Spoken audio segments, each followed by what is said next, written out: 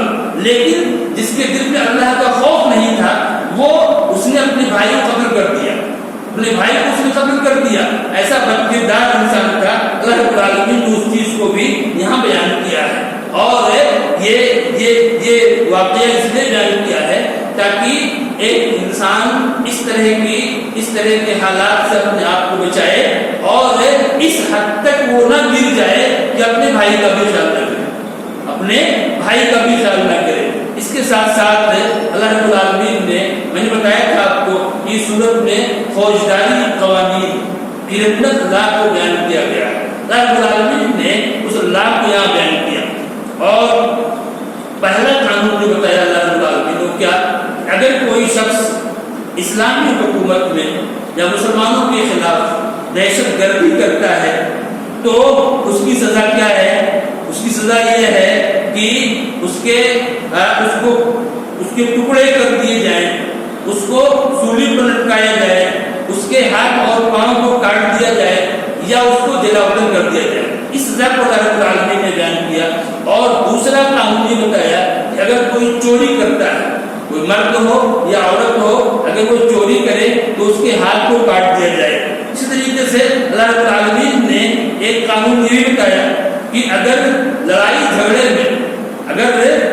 جھگڑے میں کسی نے دوسرے پر حملہ کیا، دوسرے پر اٹیک کیا، اور اس اٹیک میں اس نے اس کے جسم کے کسی پارٹ کو تباہ کر دیا، اس کے کسی پارٹ کو ڈیمیج کر دیا، اس کو ختم کر دیا، تو اسلام کا یہ قانون ہے کہ قصاص میں بدلے میں اس کے اس پارٹ کو بھی جو ہے نقصان پہنچایا جائے۔ اگر اس کی آنکھ کے بدلے آنکھ، کان کے بدلے کان، ناک کے بدلے ناک، دانت کے بدلے دانت، یہ، اور اگر زخم دیا ہے تو اس کے بدلے اس کو بھی زخم، اس قصاص کو بیان کیا۔ یہ کرمنل لا کو اللہ رب العالمین نے یہاں پر بیان فرمایا ہے۔ لیکن میں آپ کو یہ بتا دوں کہ یہ جو قانون ہے، یہ قانون ایسا نہیں ہے، یا یہ سزا ایسی نہیں ہے کہ پبلک اس کو نافذ کرے، یہ پبلک کے لیے نہیں ہے۔ کہیں بھی کسی بھی ملک میں اس چیز کو پبلک نہیں کر سکتی، یہ حکومت کا کام ہے، یہ حکومت کا کام ہے۔ حکومت اس طرح کی سزا دے، یہ اس کا کام ہے، پبلک کا نہیں ہے۔ ایسا نہیں ہے کسی نے چوری کیا ہمارے معاشرے میں تو ہم اس کا ہاتھ کاٹیں گے، نہیں، ہم نہیں کر سکتے اس چیز کو۔ یہ حکومتوں کا کام ہے، جہاں اسلامی حکومت ہو، مسلم حکمراں ہو، یہ ان کی ذمہ داری ہے وہ ان سزاؤں کو نافذ کریں، ورنہ عام پبلک کو ان چیزوں کے قریب جانے کی قطعاً اجازت نہیں ہے۔ اس سے اور فساد پھیلے گا، بگاڑ پھیلے گا، اور معاشرہ تباہ ہو جائے گا، تو اس بات کی اجازت جو ہے عام پبلک کو نہیں ہے۔ اس کے علاوہ اللہ رب العالمین نے اپنے نبی کو خطاب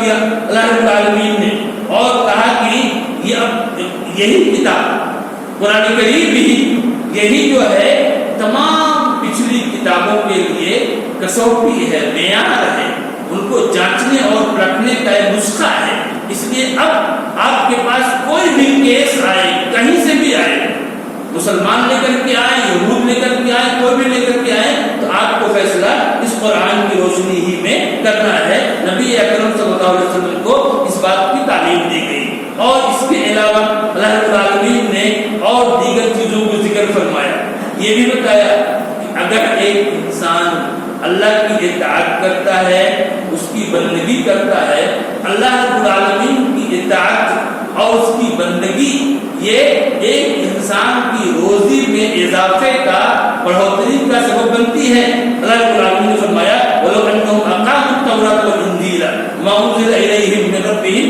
لَأَكَلُوا مِنْ فَوْقِهِمْ مِنْ تَحْتِ أَرْجُلِهِمْ، اگر یہ لوگ تورات پر، یہ یہود اور نصارہ تورات پر اور انجیل کو قائم کرتے، اور جو کتاب ان پر نازل کی گئی بعد میں قرآن کریم کو قائم کرتے، تو پھر وہ اپنے اوپر سے بھی ان کو روزی ملتی اور نیچے سے بھی روزی ملتی۔ یہ چیز ہے. اور پھر اللہ نے فرمایا دوسری آیت میں وَلَوْ أَنَّ أَهْلَ الْقُرَىٰ آمَنُوا وَاتَّقَوْا فَتَحْنَا عَلَيْهِمْ بَرَكَاتٍ مِنَ السَّمَاءِ وَالْأَرْضِ. اگر یہ بستی والے ایمان لے آتے اور تقوی اختیار کرتے تو ہم ان پر آسمان و زمین کی برکتیں کھول دیتے. اس کے علاوہ اللہ رب العالمین نے اس صورت میں قسم کا بھی تذکرہ کیا. ہم لوگ قسم کھاتے ہیں اور قسم کھانے کی ضرورت آدمی کو پڑتی ہے, اس کا بھی تذکرہ اللہ رب العالمین نے کیا ہے. آپ اس کو یوں سمجھیں کہ قسم کھانا, ایک انسان دراصل اگر کسی کی قسم کھاتا ہے, اس قسم کھانے کا مطلب یہ ہے کہ وہ اس کی تعظیم کرتا ہے, اس کی عظمت, اس کی بڑائی کا اعتراف کرتا ہے. قسم کا یہ مطلب ہے. اسی وجہ سے اسلام کی یہ تعلیم ہے کہ اگر ایک انسان کو قسم کھانے کی ضرورت پڑ جاتی ہے تو وہ صرف اللہ کی قسم کھائے گا, صرف اللہ رب العالمین کی قسم کھائے گا. اس کے علاوہ کسی کی بھی قسم کھانا یہ جائز نہیں ہے. ایک انسان نہ اپنے باپ کی قسم کھا سکتا, نہ اپنی ماں کی قسم کھا سکتا, نہ اپنی روزی کی قسم کھا سکتا, نہ کسی اور چیز کی قسم کھا سکتا. اگر وہ قسم کھا سکتا ہے تو صرف اللہ رب العالمین قسم کھائے گا. اس لیے قسم کھانے کا مطلب یہ ہے کہ جس کی قسم کھا رہے ہیں آپ اس کی تعظیم کر رہے ہیں اور عظمت اور بڑائی کا حقدار صرف اللہ رب العالمین ہے, اس لیے کسی کی قسم کھا نہیں سکتے. اور جب ایک انسان اللہ کی قسم کھا لے اب اس کے لیے جائز نہیں ہے وہ اس قسم کو توڑے. اس قسم کو توڑنا اس کے لیے صحیح نہیں ہے. ہاں اگر ایسی صورت ہو اس نے جس چیز کی قسم کھائی ہے وہ اس کے لیے نقصان دہ ہے, وہ اس کے لیے نقصان دہ ہے. کسی نے قسم کھا لی اپنی بیوی کے تعلق سے کہ میں تجھ سے بات نہیں کروں گا, میں تجھ سے بات نہیں کروں گا, اب ظاہر ہے یہ اس کے لیے نقصان دہ ہے.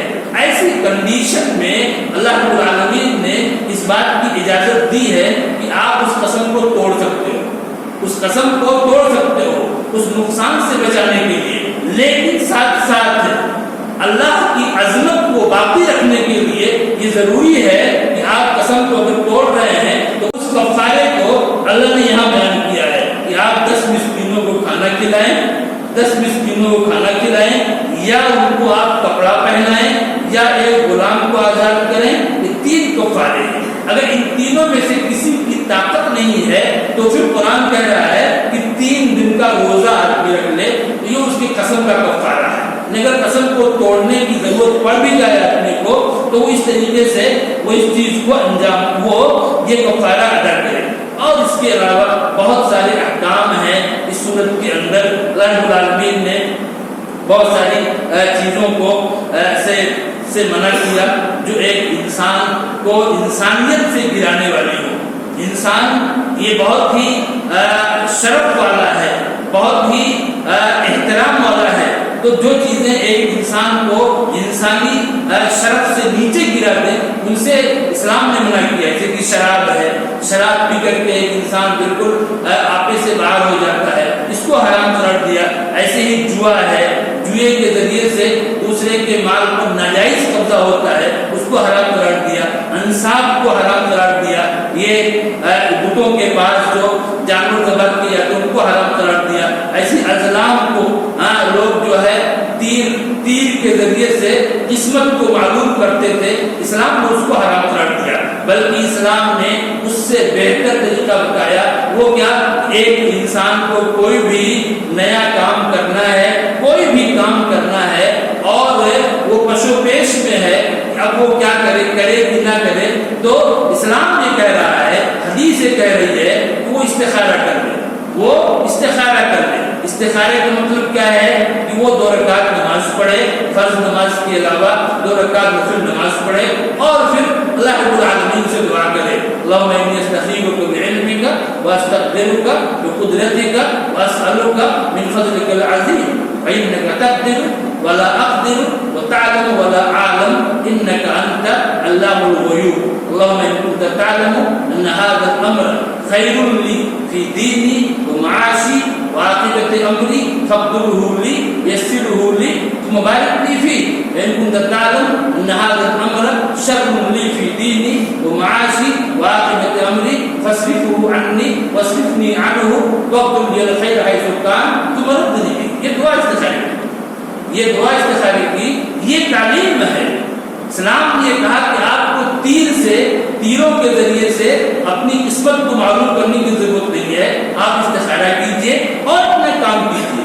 اس کے لیے یہ بھی ضروری نہیں ہے کہ آدمی استخارے کے بعد سو جائے، پھر وہ خواب میں کچھ دیکھے پھر اس کے حساب سے کرے، نہیں، شریعت کی تعلیم ہے کہ آپ استخارہ کریں اور اپنا کام کریں، اللہ تعالیٰ اس میں جو ہے خیر پیدا کرے گا، اچھائی پیدا کرے گا، یہ چیز ہے۔ اور یہ بھی تعلیم ہے کہ انسان خود اپنا استخارہ کرے۔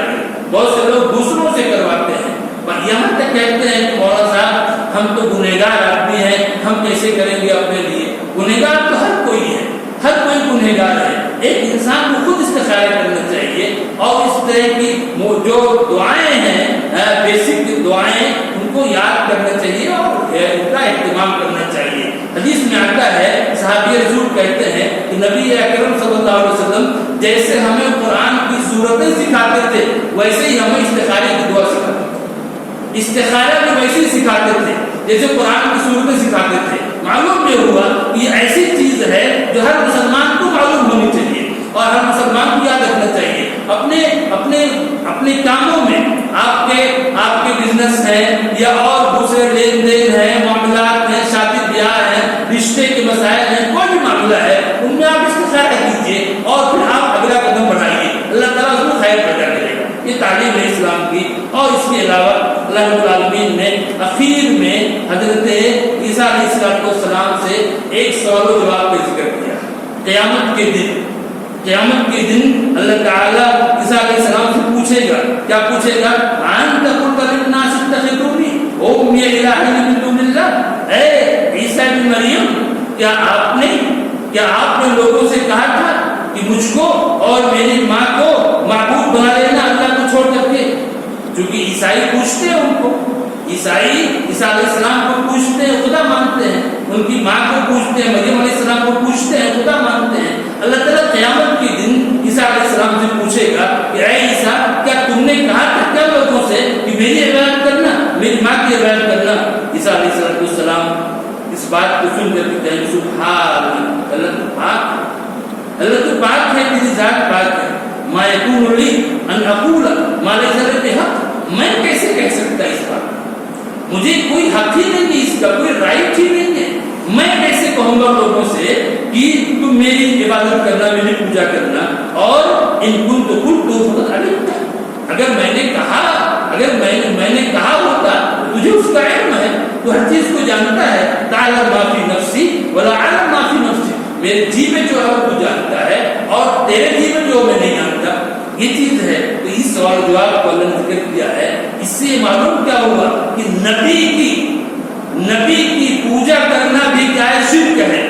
آج بہت سے لوگ اس غلطی کا شکار ہیں، وہ سمجھتے ہیں کہ شرک کب ہوگا؟ جب ہم کسی پتھر کی پوجا کریں، پتھر سے مانگے، بتوں سے مانگے، تب شرک ہوگا۔